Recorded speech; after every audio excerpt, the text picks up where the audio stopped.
한국 남자와 결혼했으니 너도 한국 며느리가 되어야 한다. 캐나다에 20년을 살면서도 며느리에게 1950년대 한국식 삶을 요구하는 K 시어머니.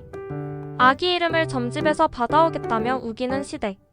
결혼 전까진 천사였다가 출산 후 돌변해 집안일을 바로 잡으려고 하러 오는 시어머니. 이것은 드라마가 아닙니다.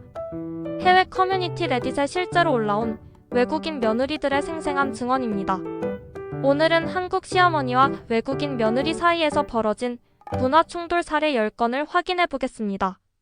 첫 번째는 5개월 전 레딧에 작성한 글입니다. 저는 백인 미국인인데 시어머니가 한국 남자와 결혼했으니 한국 며느리처럼 설거지하고 요리해야 한다고 했어요. 이 사례는 한국의 유교적 가부장 문화와 서구의 수평적 부부 관계가 정면 충돌한 케이스입니다. 결혼이라는 개인의 선택이 문화적 정체성까지 바꿔야 하는 의무로 해석되는 지점에서 갈등이 시작됩니다. 두 번째, 같은 작성자의 후속 댓글입니다. 캐나다에 20년 넘게 살면서도 저더러 1950년대 한국 며느리처럼 하래요. 특히 이민 1세대가 해외에서도 본국의 전통을 더욱 강하게 고수하는 현상을 보여줍니다. 물리적으로는 캐나다에 살지만 문화적으로는 여전히 과거 한국에 머물러 있는 이중성이 드러나는 대목입니다. 오히려 본국보다 더 보수적인 가치관을 유지하는 경우도 많습니다. 세 번째, 5개월 전 레딧에 작성한 다른 글입니다. 본인은 당신 나라에서 이민 와놓고 자기 집안 문화로 이민 오라니 대담하네요. 서구 네티즌들은 이 이중잣대에 강한 거부감을 표현했습니다. 물리적 이민과 문화적 적응의 방향이 정반대라는 아이러니를 날카롭게 지적한 것입니다.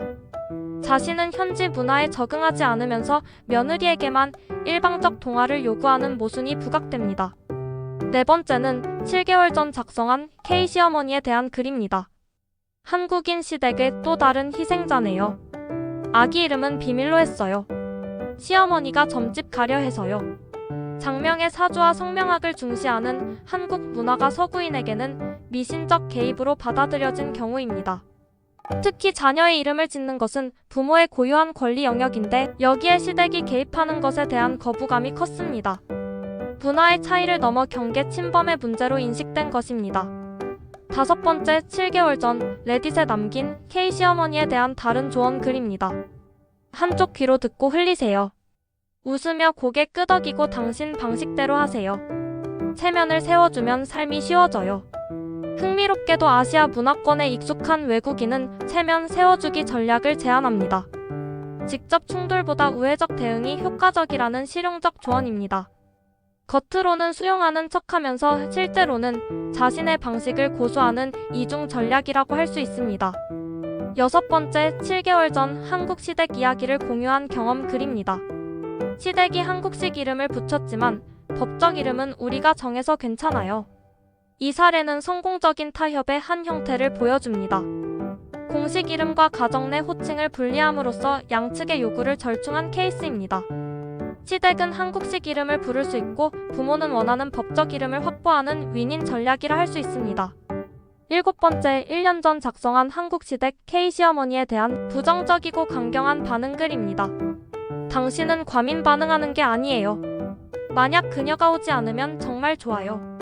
쓰레기가 그냥 빠져나간 셈이죠.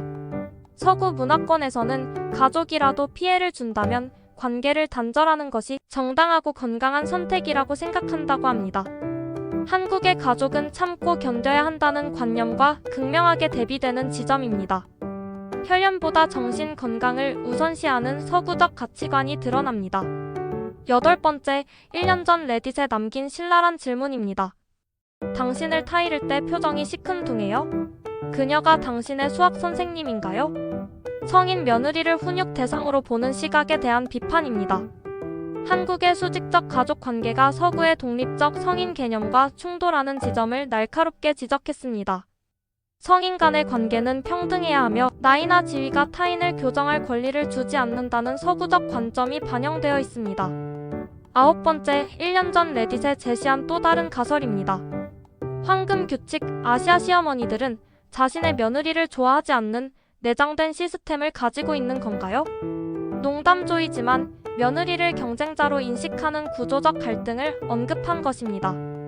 아들 중심의 모자 관계가 강한 아시아 문화권에서 며느리는 그 관계에 침입한 외부인으로 인식되는 경향이 있습니다.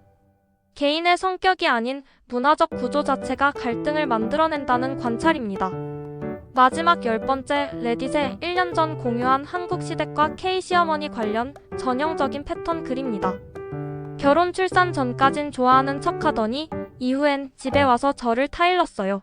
지금은 손주 접촉을 제한했어요. 결혼 전후 태도 변화는 많은 외국인 며느리가 공통으로 경험한 사항입니다. 손주를 지렛대로 며느리를 통제하려는 시도가 오히려 관계 단절로 이어진 사례입니다. 손주 접근권을 무기로 사용하려던 전략이 역효과를 낸 것입니다. 이 10건의 레딧 글들이 보여주는 건 단순한 개인 간 갈등이 아닙니다. 유교적 문화와 집단주의, 수직적 서열 문화와 서구의 개인주의, 수평적 관계관이 만나 빚어낸 구조적 충돌입니다. 하지만 희망도 있습니다. 최근 한국의 젊은 세대는 이러한 문제를 인식하고 변화를 모색하고 있습니다. 며느리를 독립된 인격체로 존중하고 부부 중심의 가족 문화를 만들어가는 움직임이 확산되고 있습니다. 전통의 장점은 지키되 시대에 맞지 않는 권위주의는 내려놓는 지혜. 그것이야말로 진정한 K 문화의 성숙함이 아닐까요? 다양성을 품고 차이를 존중하며 서로의 문화를 이해하려는 노력. 그 따뜻한 변화가 오늘도 한국의 가정에서 조용히 시작되고 있습니다.